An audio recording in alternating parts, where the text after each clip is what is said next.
Hello, good evening, everyone, and welcome to the Balie and to this program, CinéDialoog 1944, Crimea Deportation. 80 years ago, Stalin deported the Crimean Tatars out of their homeland, Crimea. And today, the same is happening again, while Russia is a threat to Crimean Tatars. And today, or this year, because of this 80 years ago, we commemorate this history with the screening of the documentary 1944 Crimea Deportation. And we do that with two guests.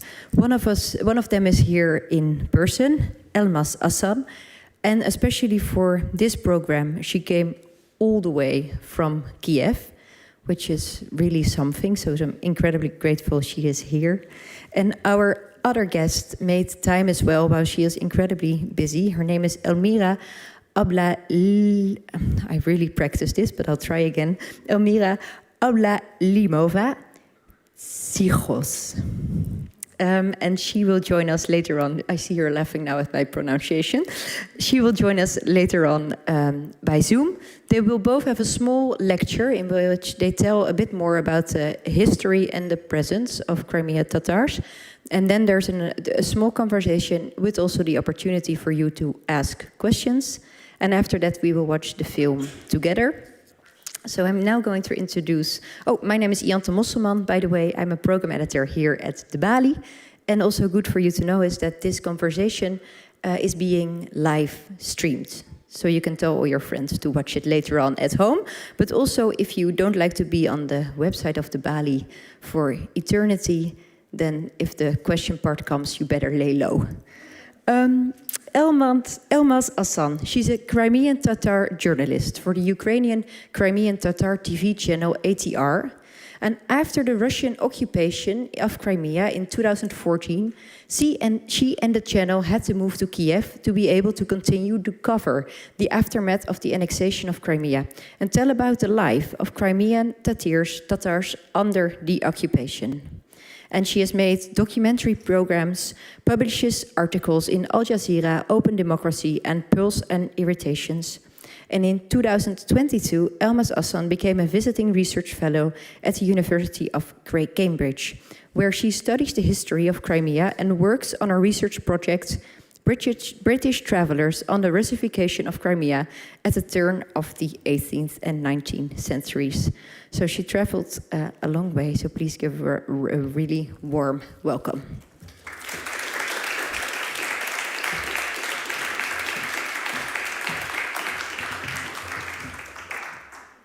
Good evening, everyone.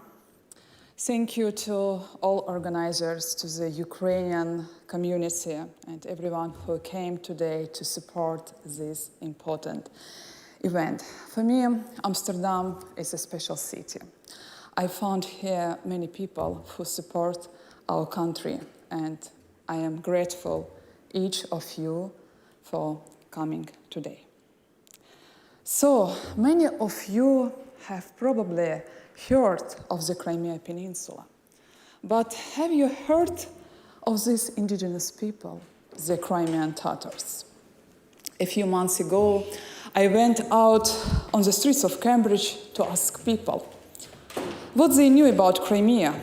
I simply asked passerby if they had heard of Crimea and what they knew about it. The responses were predictable. Most people knew very little, just vague echoes. And to my surprise, only one person mentioned ethnic cleansing in Crimea and the Crimean Tatar people. And why is so little known about the indigenous people of Crimea and their history or about Crimea itself? 8 years ago, on May 18, 1944, the Crimean Tatar people suffered a horrific act of genocide. I belong to the generation that still feels the impact of this traumatic event. I was born and grew up in exile. Before I share my own story, let me tell you a bit about Crimea itself. The name Crimea has Turkic roots, meaning moat or fortress. Crimea, Krim, is a Crimean Tatar name. It's not a Russian name. And I forgot I need to take.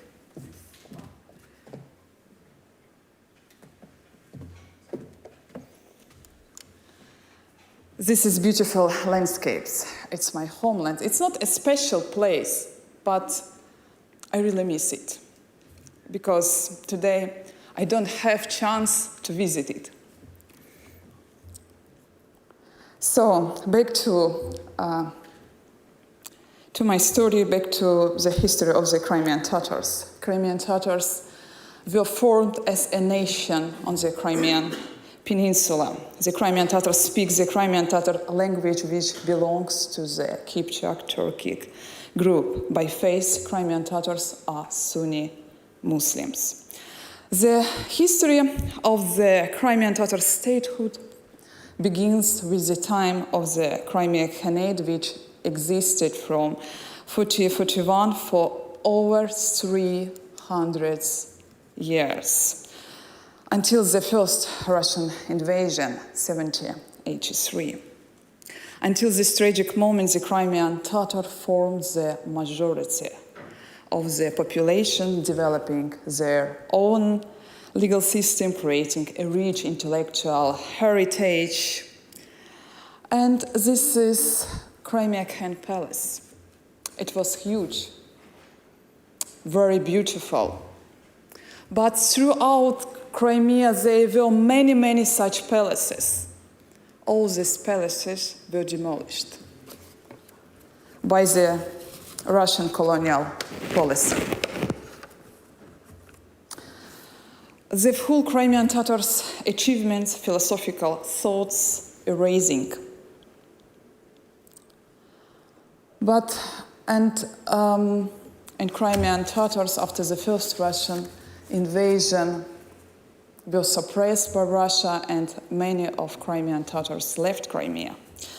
But after the Russian Empire fell, the Bolsheviks came to power. And during this period, Crimean Tatars leaders and elites made an effort to revive their statehood. Namanchely Bijuhan, the leader of the Crimean Tatars, made a major contribution to this as the president of the first Crimean Democratic Republic in 1917. In a short time, he implemented many democratic reforms, promoting gender equality, supporting women's involvement in politics. Our goal, he said, is to create a country like Switzerland. The people of Crimea like a beautiful bouquet, and each one deserves equal rights and opportunities, because we must move forward hand in hand. Namanchely Bijuhan is also the author of the Crimean Tatar national anthem, Ante Kenmen, I have pledged. Let me read a few lines for you, because the anthem reflects our struggle for our homeland. I have pledged and given my word to die for the nation, and knowing and seeing my nation's tears to wipe them away. Even if I live 1,000 years, even if I become Khan of the Kurultai, one day the grave diggers will come to bury me all the same. On the 23rd of February 1918, Namanchely Bijuhan was brutally executed at the age of 33 by the Bolsheviks, and his body thrown into the Black Sea. Then came the Soviet era, and on 17 April 1938, Stalin ordered the execution of the Crimean Tatar intelligentsia. For instance, one of them was Asan Rifatov, a Crimean Tatar composer, who was born in a beautiful city in Bakhchisarai in 1903. He wrote the opera Churabatyr and composed many musical pieces for musical dramas. And he was a vice rector of the Azerbaijan Music Academy. He wasn't a politician. He was a musician and famous composer. He was executed. And you might ask why. Because the people who worked to promote the Crimean Tatar language and culture were executed of nationalism. And there were so many others. So much of our cultural elite was killed by Stalin. The ethnic cleansing of the Crimean Tatars did not end there. The terrible May 1944 came. My grandmother's family lived in a beautiful village in the southeast of Crimea called Urals. They were a family of 5 children growing grapes, farming, living peacefully alongside with their neighbors and making plans for the future. But on the terrible morning in May 1944 at 5 o'clock in the morning, Soviet Union's government agency soldiers knocked on their door. My great-grandmother was alone with her children. Her youngest was just 6 months old. My grandmother was 13 years old in 1944 and remembered the fear and horror of that morning for the rest of her life. She remembered the soldiers shouting at them, giving them only 15 minutes to pack their belongings and accusing the Crimean Tatars of treason in collaboration with the Nazis.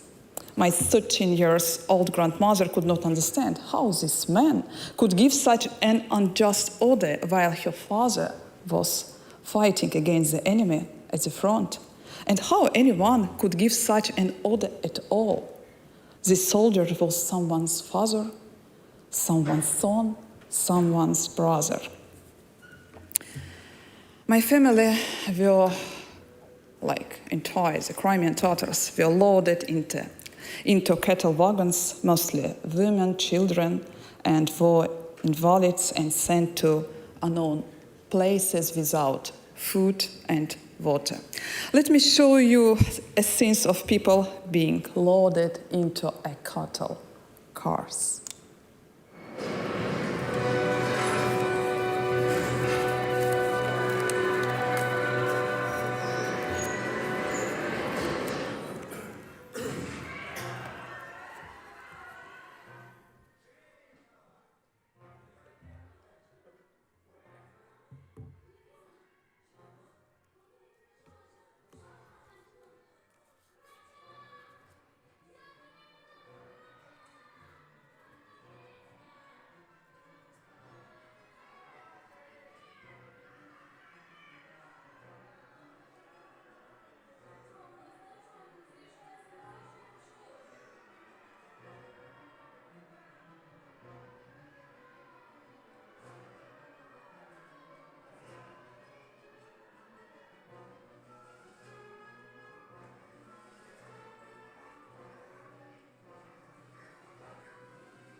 The journey into the unknown took about almost half a month.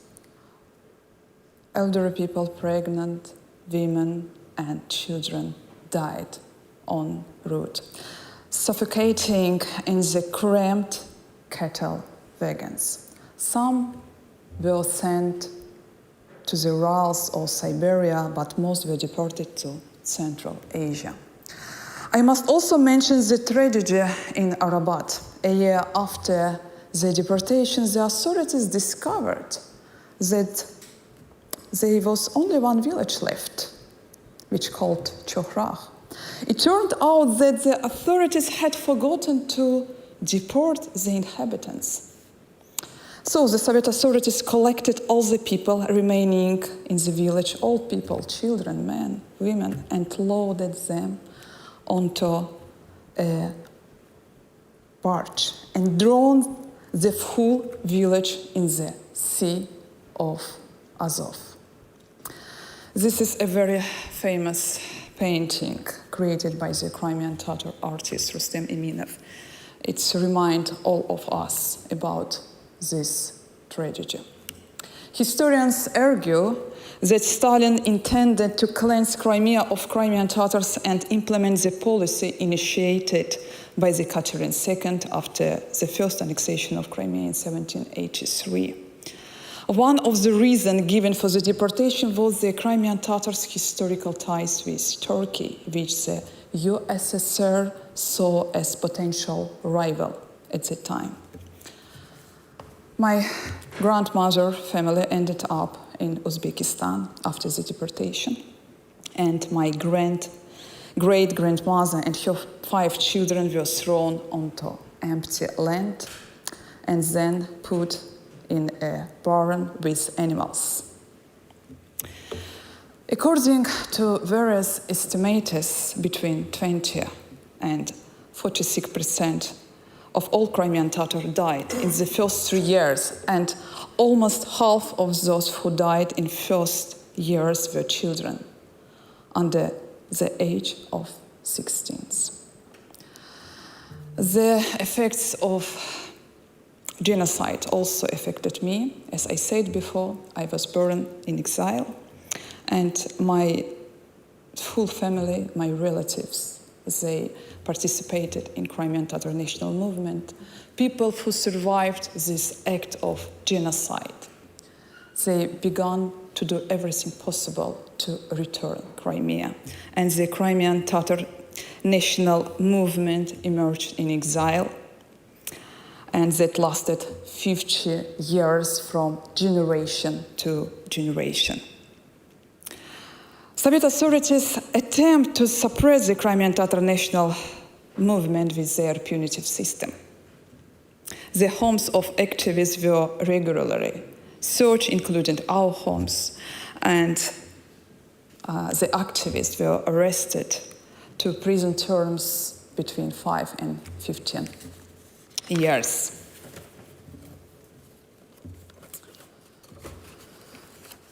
And it's also very important mentioned the Crimean Tatars leaders, he names of Mustafa Djemilev. I mentioned before my great-grandmother, she has children. When he was deported, he was 6 years old, and he became Crimean Tatar leader. He spent 50 years of his life in Soviet jail, 15 years. In protest, he went on a hunger strike that lasted 10 months, one of the longest in history, one in the longest around the world. Today, the well-known leaders of the Crimean Tatars, well-known around the world, Russia has banned him from entering Crimea, and he continued to fight for his homeland. In exile, the main slogan, our fight was homeland or death. And as a child, as a teenager, I witnessed everything what happened around me. I remember coming home from school one day, because my parents, they also participated in the Crimean Tatar national movement, and I finding my mother crying. And she told me the sad news that a friend of the family, he was the same age as my parents, about 30 years old, had died because he had taken part in Crimean Tatar rally. He died from a severe blow to the head from a police baton, which was used to disperse the Crimean Tatars who were demanding that the Soviet authorities open the road home to Crimea. He's among these people. And of the poster, you can see the slogan, homeland or death. And what has this half century been like for Crimea, you may ask? Crimea has been populated by people from Russia and other regions of the Soviet Union. The names of cities, villages, rivers, everything has been renamed, and the history of Crimean Tatars has been rewritten. And Crimea turned into a typical Russian province, and the Crimean Tatars went from being a majority to being a minority. In places of exile, Crimean Tatars were not allowed to study at the faculties of Oriental Studies or History. As a category, Crimean Tatars did not even exist in column of nationality. And the Soviet authorities attempt to completely assimilate and erase our people. But after the Stalin death, Crimean Tatar attempt to return to their historical homeland despite the full restrictions. And they were evicted again. But they returned, but they evicted again. The Crimean Tatars were only able to return in mass after the collapse of the Soviet Union. Of course, as I said before, Crimea was resettled by other people, and we rebuilt our life from scratch. It was a happy time, but very challenging time. We constructed houses only for local authorities, demolished them. But despite these unbearable conditions, we revived approximately the whole Crimean Tatar national institutions. We opened Crimean Tatar national schools, created Crimean Tatar national TV channel where I worked for many years. However, the period of revival was cut short by the annexation of Crimea in 2014.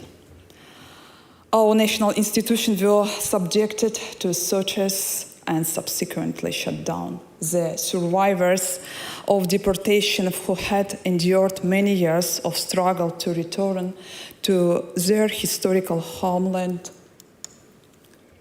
found themselves witnessing yet again another tragedy in 2014. Many of those witnesses of deportation died from shock or heart attacks. I started today by telling you about my grandmother, who was deported at the age of 13. When the annexation of Crimea occurred, she was 83 years old. I remember how she began preparing the passport in 2014. And my grandmother's heart could not withstand, and she died. Being denied the possibility to leave this world peacefully, 2014 remind her of the horrors of the deportation in 1944. Unfortunately, the last 10 years have also shown us how rapidly the world is sliding towards authoritarianism.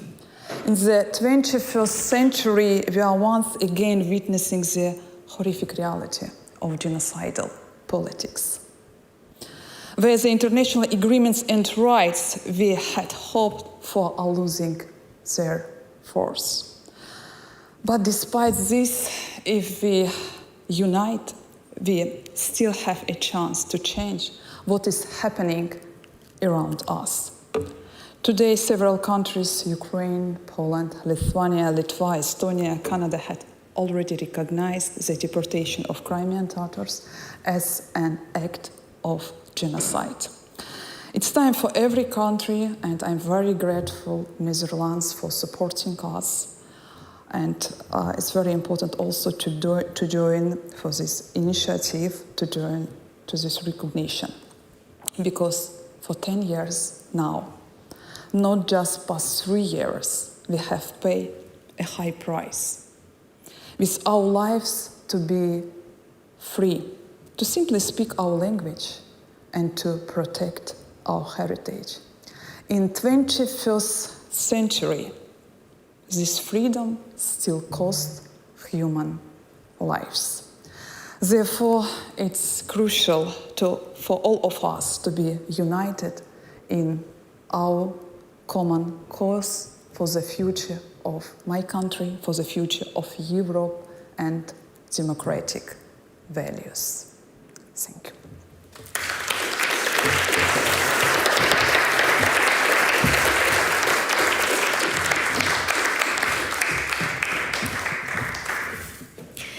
Thank you very much, Elmaz Asan. We're going to listen to our next speaker, Elvira Mamutova, and I'm briefly going to introduce her now, and she will be with us on Zoom from Kiev, which is also not the most easy at the moment. She's an expert in cultural studies and a project manager at the Crimean Institute for Strategic Studies, which monitors and documents Russian crimes against cultural heritage in Crimea and other occupied territories. And before 2014, she was a member of a local council and the vice head of you have to help me. Bachisera, apologies. District, I wrote it down in really short letters. District State Administration. She was also a public activist. And in 2015, Elmira's husband, Artem Chikos, was arrested and imprisoned by Russian occupation authorities. He was charged with organization and taking part in a rally and sentenced to 8 years in prison. And in 2017, with the help of President of Ukraine, Petro Poroshenko, and President of Turkey, Erdogan, he was freed and he could come back to Ukraine, not to Crimea. So I want to give her a very warm welcome and thank you so much also, Elvira, for being here.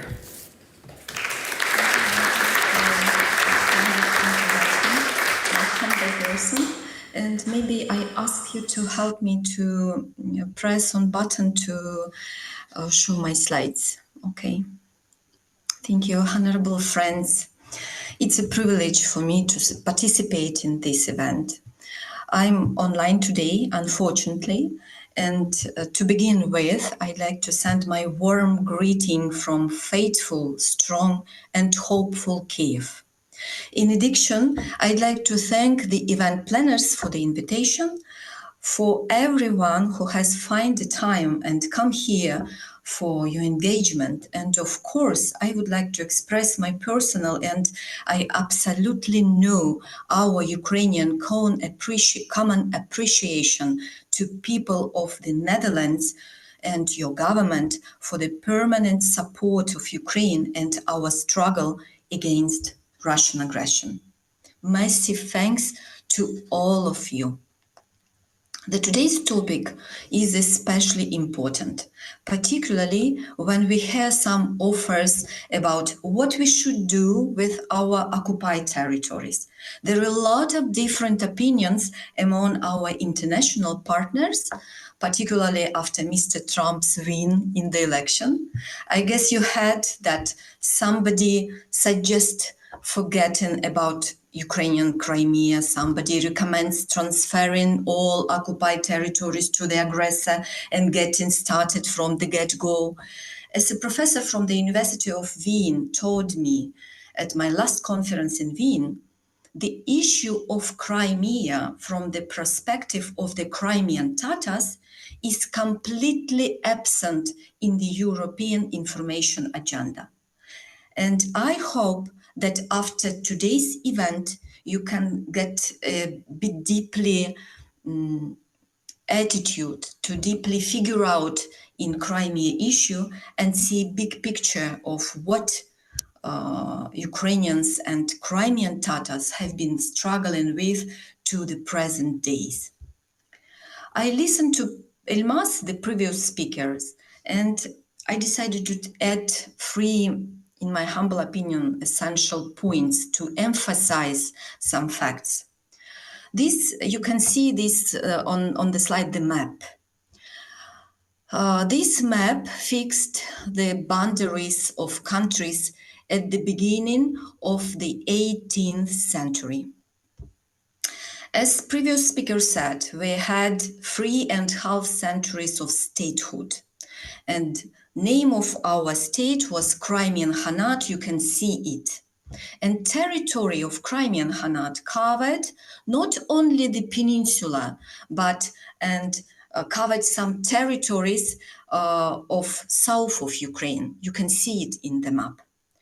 Over the entire period of its existence, Crimean Khanate participated in the political life of Europe. Our state had diplomatic relationships with many European states such as Grand Duchy of Lithuania, Poland, Swedish Kingdom, Saxon Kingdom, Hungary, Austro-Hungary, and etc.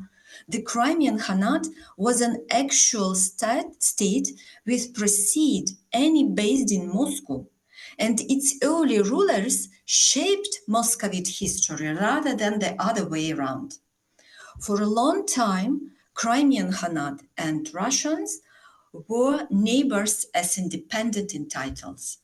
Although the names of our neighbors change, I mean from Grand Duchy of Moscow, then to Russian Empire, then to Soviet Union, and finally the Russian Federation, its aggressive foreign policy remained intact and was aimed at incorporating the neighbor's land into the empire. The next slide, please, Onta. In 1783, Russian Empire was annexed the territory of Crimean Khanate firstly. During only first decade after this annexation in 1783, Crimean Tatar from majority in their land turned into a politically, economically, culturally, religiously minority.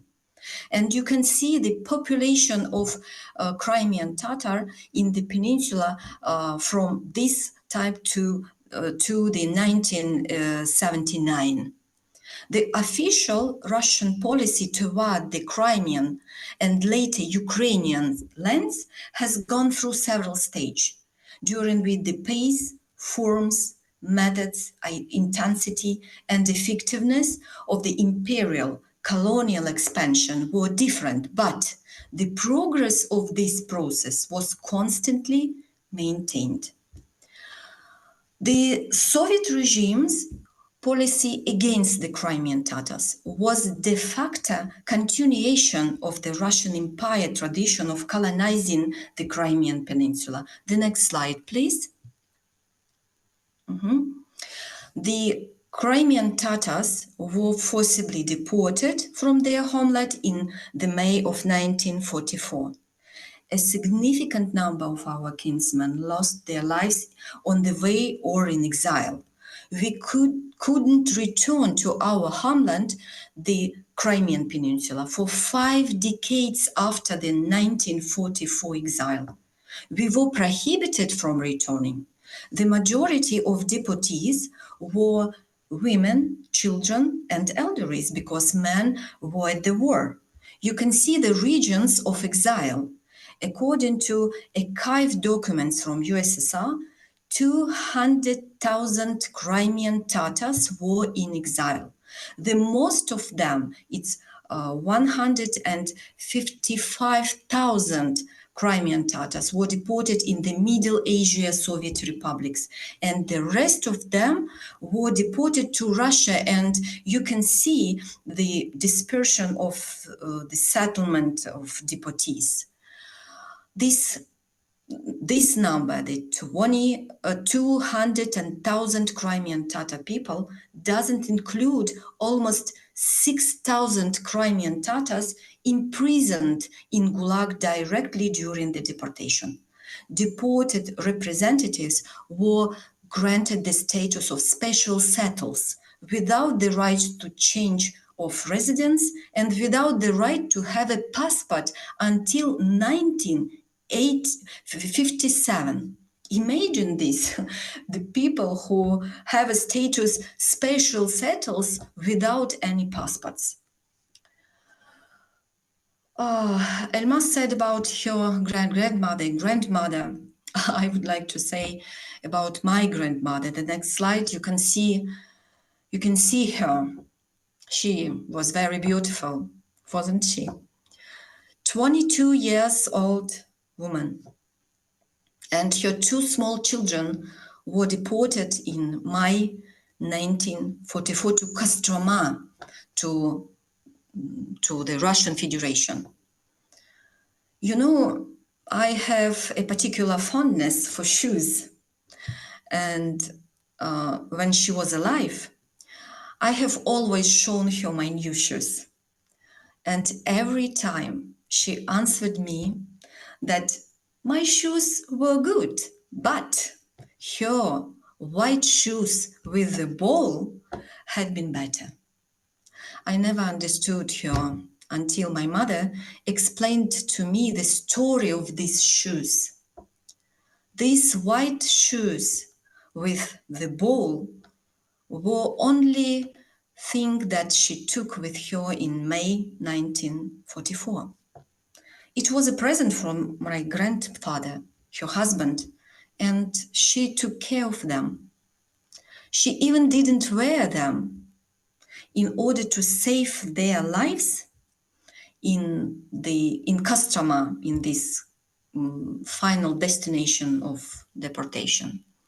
She sold them and bought one basket of potato.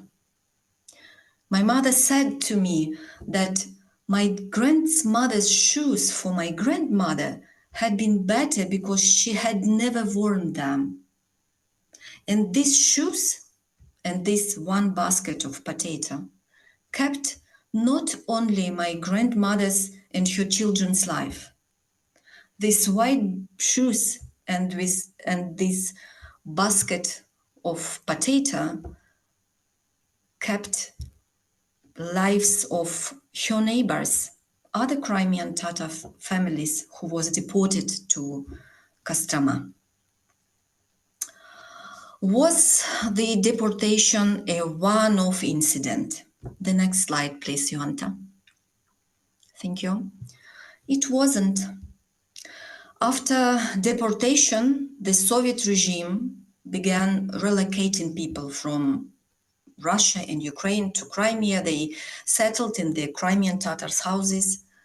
Toponymic repressions were carried out in the peninsula. Most towns, villages, mountains, and rivers which had indigenous Crimean Tatar names were assigned new Russian names. Exceptions include Bakhchisarai and a few other towns.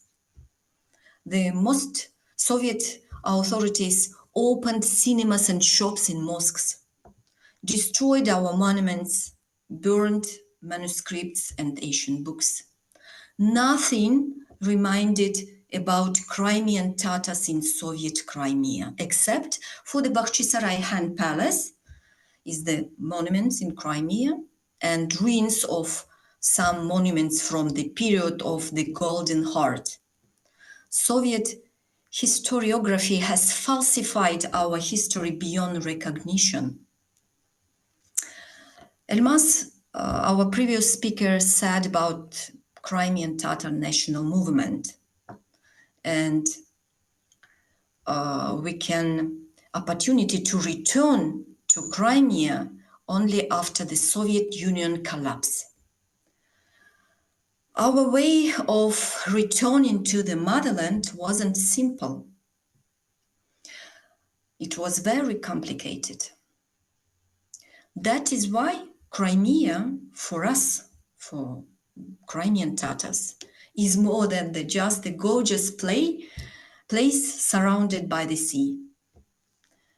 It is the land where our ancestors lived, the place of our genesis and development, the place of our 3.5 centuries of statehood. For us, Crimea is the land we long to return to in our hearts and souls. We are tied to this land by spiritual bonds.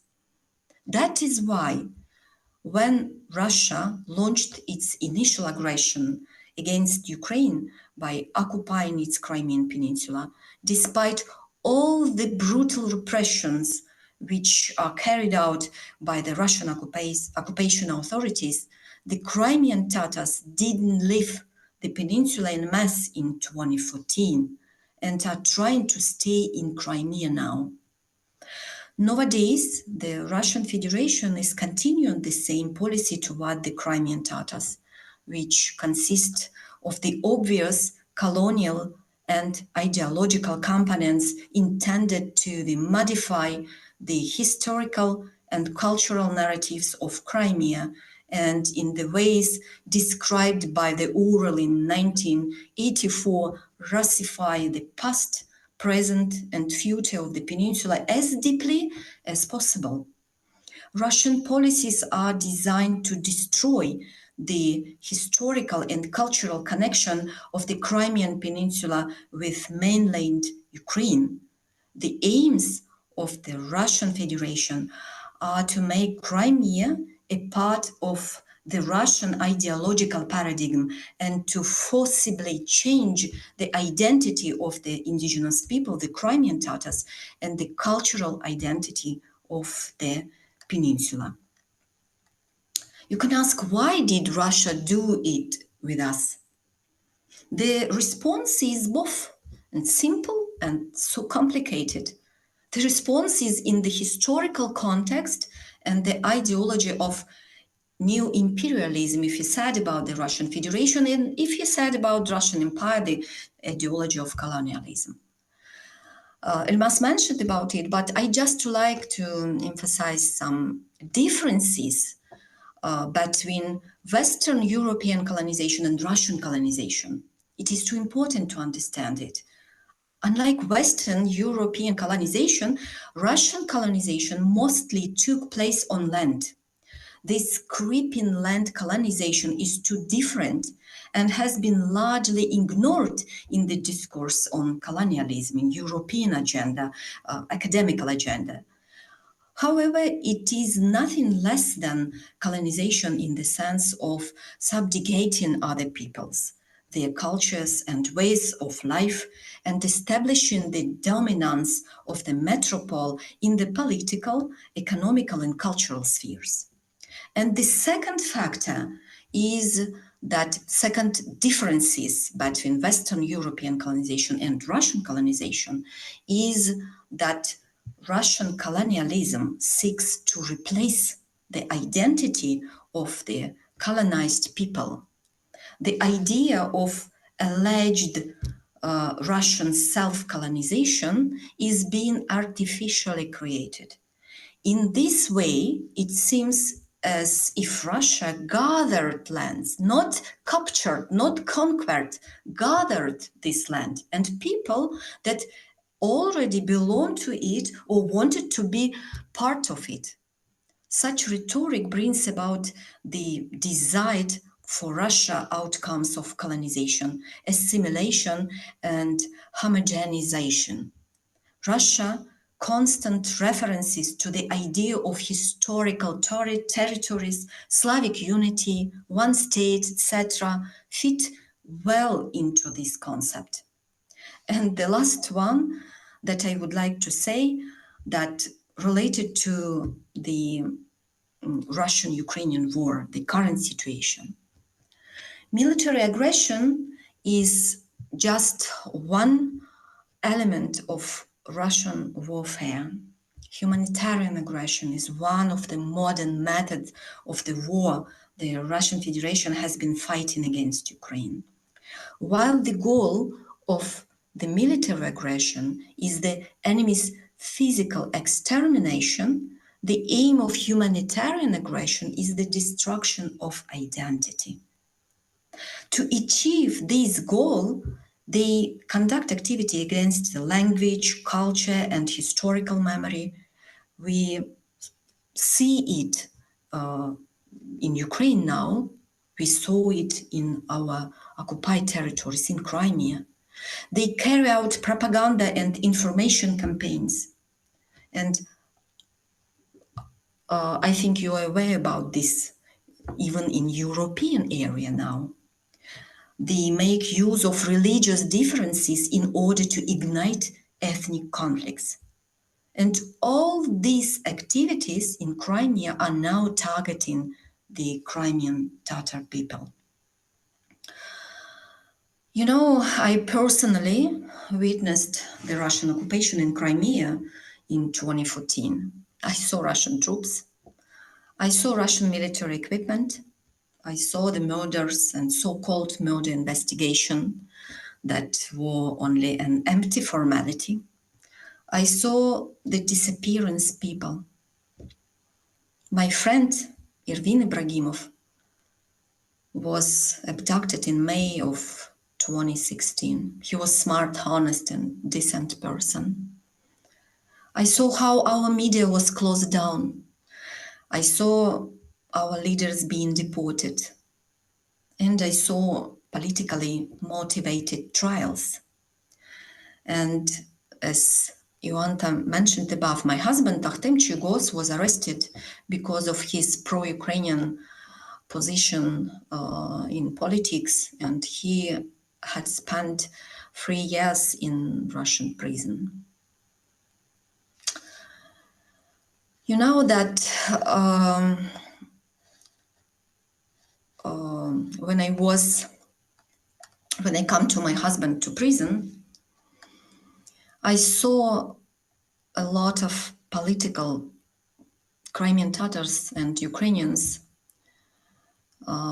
They are political prisoners in Crimea. Do you know what I saw in their eyes?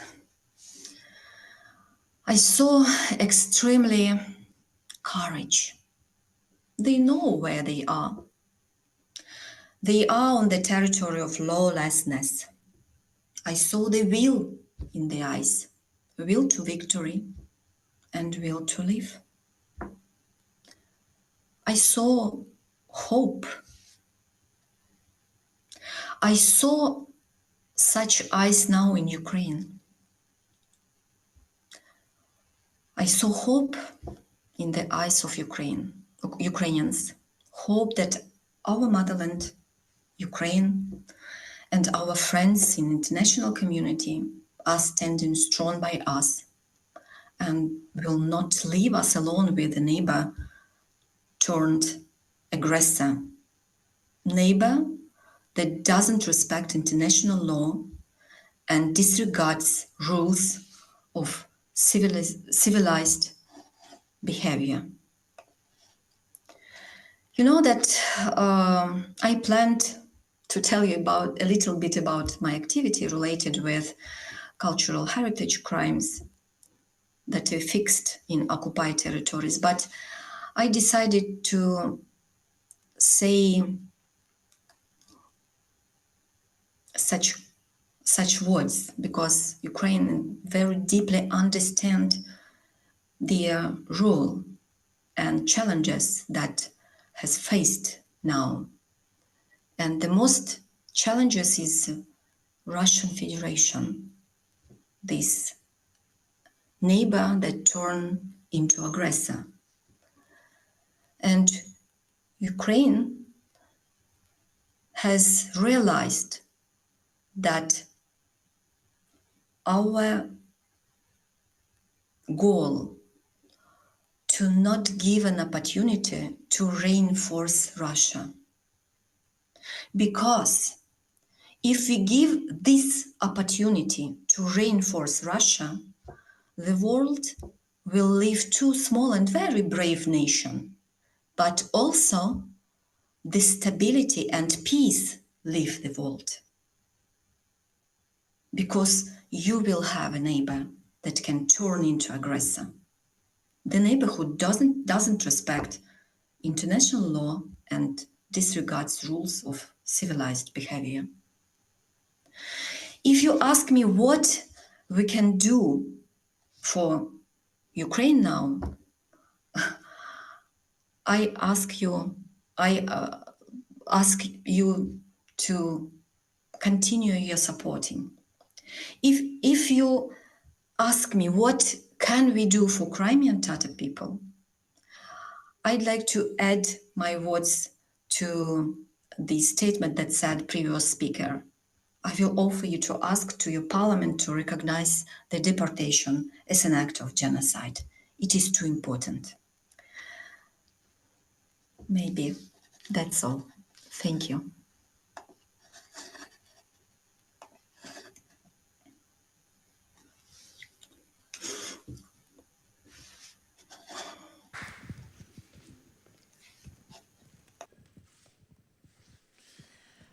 Thank you both, Elmira and Elmaz, for your very intense and heartbreaking lectures, both personal and historical. I think you both really showed how it's not just a deportation and occupation, but also an ongoing destroying of language and culture. And I'm looking at the time as well, so maybe before, I have a lot of questions, and I think we could talk for a long time, but maybe I am going to the audience first to see if there's anyone in the audience who wants to ask something. Yes, I'm coming towards you.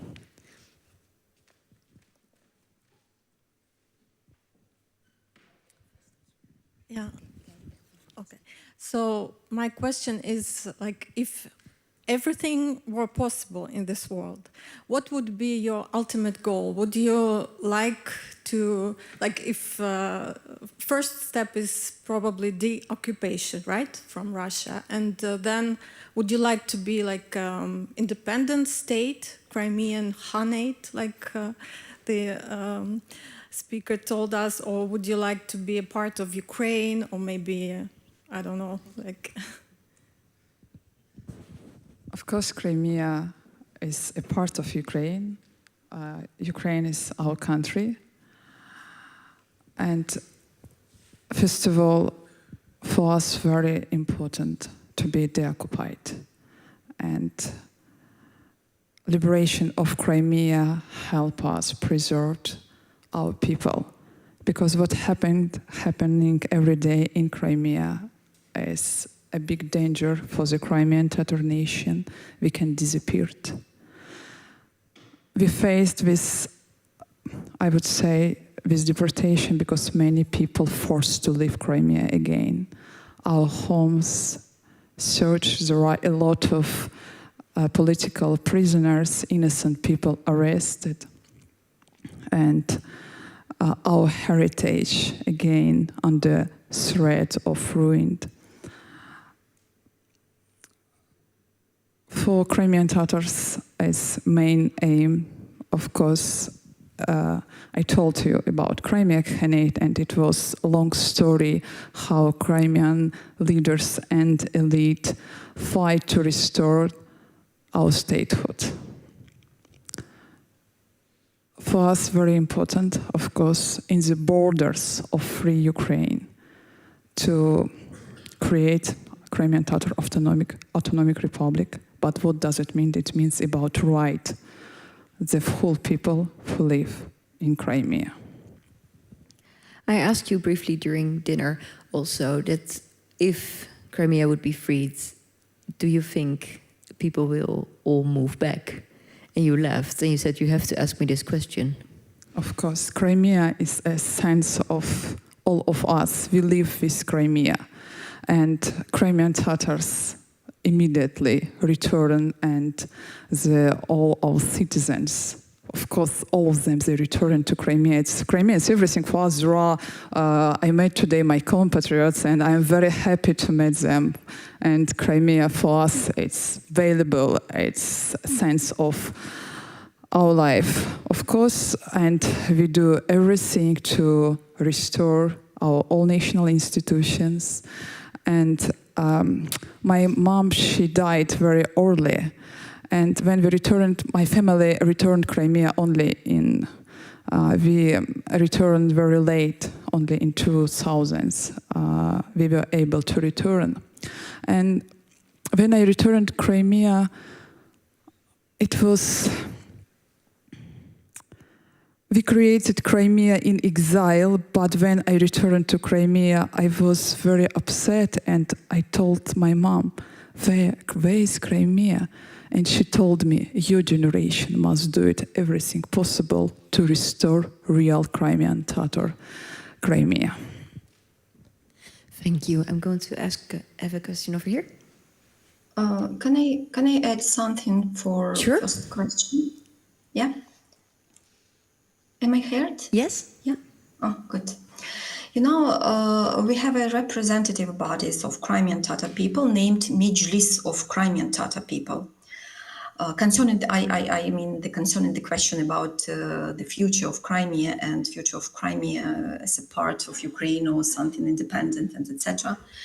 And in the document of our representative body declared that Crimea and Crimean Tatars, Crimea is a part of Ukraine, of course, and Crimean Tatars is a part of Ukrainian political nation. You know, today Ukrainian in the stage of form of creation of Ukrainian political nation that we can be origin from different cultures, different nations, but we are all Ukrainians, and that is why it is too important. And concerning the what we can do when Crimea will be occupied, I think the most important thing is reinterpretation of history, because there are a lot of stereotypes and myths that Russia create, and there are a lot of such kind of problem there are in historiography of Ukraine, of course, and that is why we should make the reinterpretation of our historical narratives and our history. It is too important, I think, now. Thank you.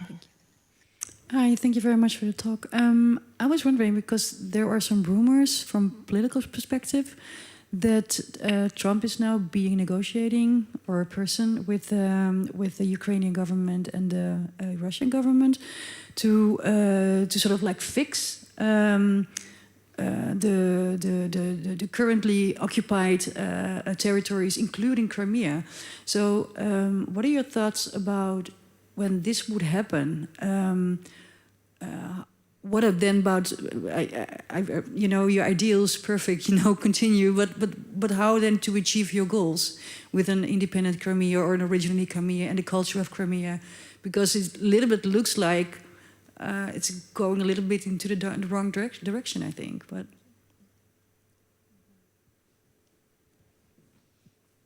this might be your biggest fear as well now, of course. Yes, I understand correctly. Yeah.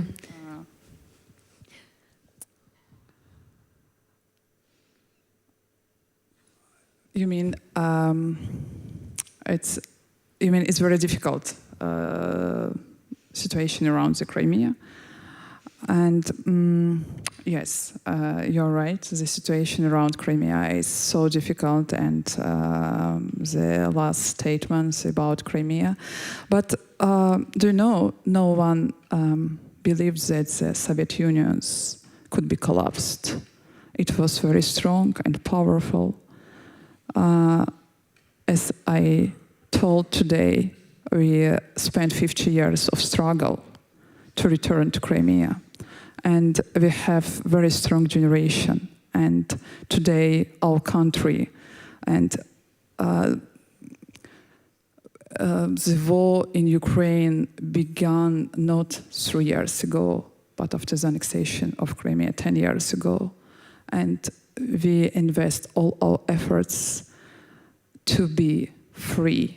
But despite what happened around, we have very strong civic society. It's also very important. And we have very strong resistance in Crimea, outside of Crimea. It's very strong. And no one believed on the Soviet Union, but it's happened.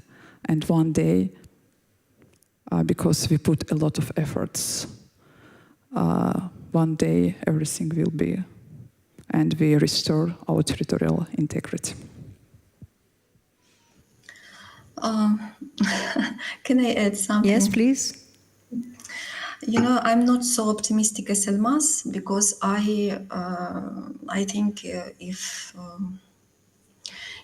this the situation has going in such way, in such a direction, it will be the big tragedy for Crimean Tatars, because yes, of course, the Soviet Union and Russian Federation is a different countries, but we saw the ethnic politics in Russian Federation. We saw the Russification of indigenous people of Russian Federation and all these changes and challenges. And I think that it will be the biggest tragedy for Crimean Tatars. I think the way that we will see in this case, it will be assimilation and Russification. And you know that, as Ukrainians now said, some decisions about Ukraine without Ukrainians, the Crimean Tatars people ask to Ukrainians and international partners and community, without Crimean Tatars people, please don't decide the issue of Crimea without Crimean Tatars people as indigenous people of this peninsula. And only one people who can right to decide what will be in this territory, it's the indigenous people, it's the nature rights of indigenous people, of course. And that is why it is too important to stay strong in this position. Without Ukraine, about Ukraine, and without Crimean Tatars, about Crimea. Thank you. Maybe one small question, maybe two, before we go and watch the film, because... Exactly, I feel what she feels, because I've got 5 children from the Molucca Islands. Mm-hmm. They also lost their land, and my children also want to go back to the South. They kicked out the Japanese in the Second World War, and they were promised to get their land back. Yeah. It does happen in different places as well, but maybe to focus on Crimea now. Can you tell me a little bit of what the resistance in Crimea, because you also told me that the elites and the journalists and the academics, almost all of them after 2014, they moved away. But can you tell me what there is in resistance in Crimea? There are a lot of political prisoners, and people try to show their... I would like to be very careful when because I'm thinking about their people of Crimea and we are familiar with our community very well, and we know, and they use different methods of resisting, even through humor. It's also part of your resistance. They try to preserve their main aim to preserve our people in these very challenging, very difficult conditionals. I understand that you have to be quite careful. Maybe then something else, because what I was wondering, before 2014, after 1989, when a lot of people moved back to Crimea, what was the sort of attitude towards Russia? Was there a sense of a relative freedom? Was there a fear? How was it before the annexation of Crimea? When we returned, it was also a difficult time for our people, because local authorities in Crimea, we always have problem with local authorities. But during the time of Ukraine, we had a freedom, and freedom helped us to restore our national institution. We had a chance to fight and demand.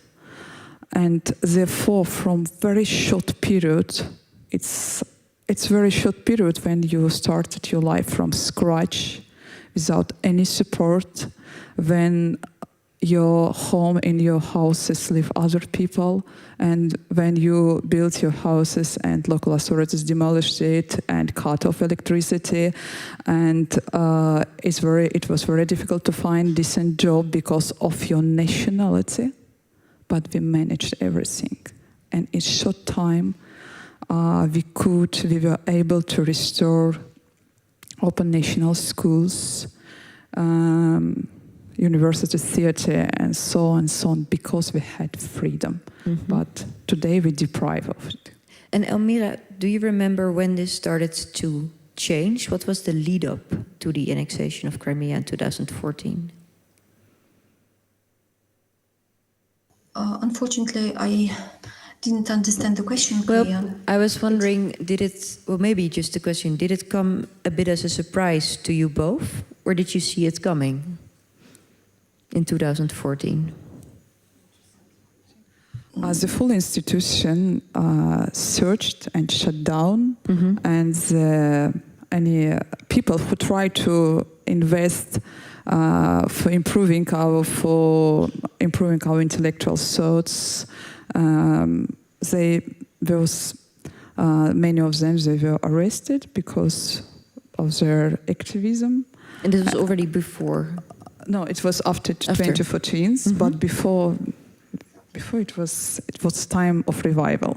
But after 2014, of course, it happened even recently. One of editor-in-chief, she's editor of chief children journal, and she was abducted, and it happened constantly in Crimea, but she released, and she went through interrogations. Therefore, it's very challenging to do, especially if we speak about our intellectual thoughts, to improve it, to promote it, everything under the control. And there are such conditionals. Okay, thank you. Elmaz, do you want to add anything? Oh, sorry, Elmira, do you want to add anything?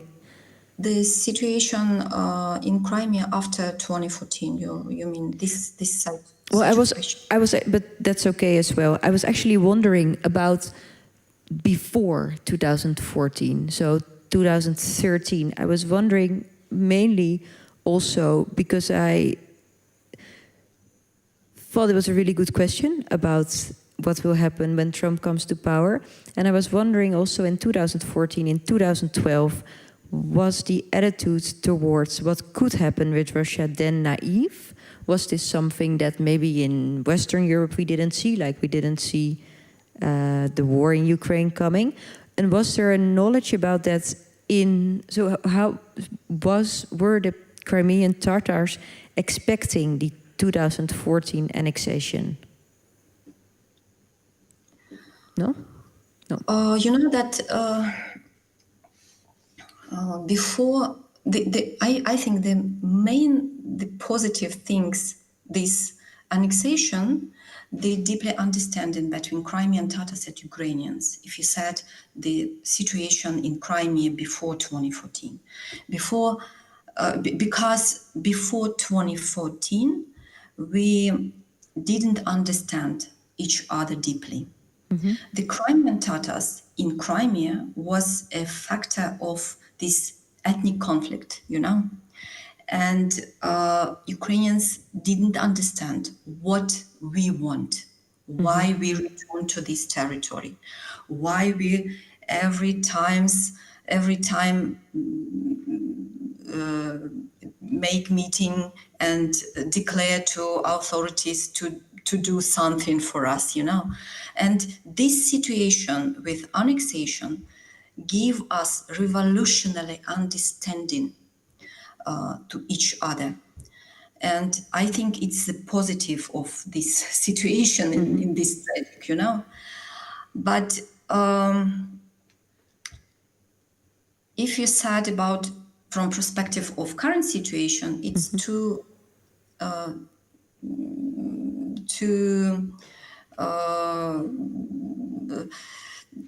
lot of years, you know, we waste a lot of years.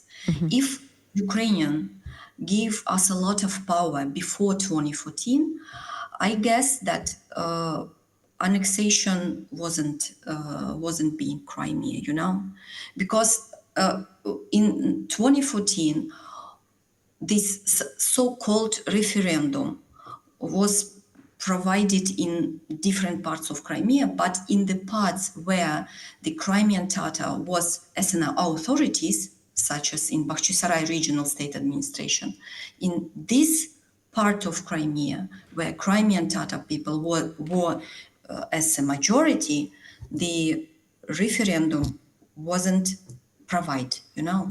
And if you said about the struggling until now, the Crimean Tatar people didn't participate the election until now. It is